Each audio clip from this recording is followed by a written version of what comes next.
హార్వెస్టర్లు వచ్చుడు, వరి కోతలు కోసుడు. ముందే వేసిన కాడ ఆల్రెడీ కోతలు అయిపోయి మార్కెట్లకు ఒడ్లు పట్టుకొస్తున్నారు.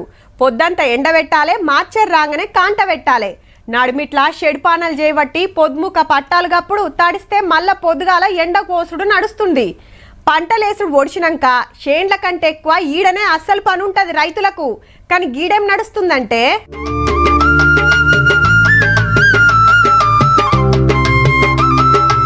అగో నిండు ఎండాకాలము తొలత శంకులు వడనే లేదు, అప్పుడే దుక్కులు దున్నవట్టిరి. ఇట్లా కోతలు ఒడిచినాయో లేదు, అప్పుడే దున్నుకాలు చాలైనాయి పాత కరీంనగర్ జిల్లాలో.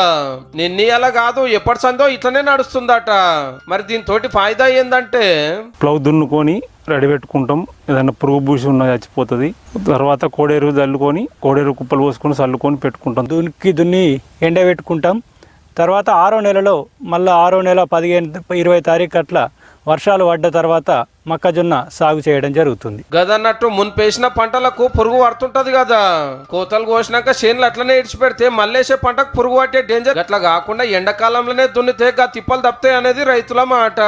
అట్లనే ఆనలు పడ్డప్పుడు నీళ్లు కూడా భూమిలోకి మంచిగా ఇంకుతాయట. పంటల కోతల అనంతరం వెంటనే అవశేషాలు దున్నినట్టయితే భూభౌతిక సారం పెరగటమే కాక ఆర్గానిక్ కార్బన్, సేంద్రీయ కార్బనం కూడా పెరిగి వచ్చే పంటలకు మంచి ఎరువుగా ఉపయోగపడుతుంది.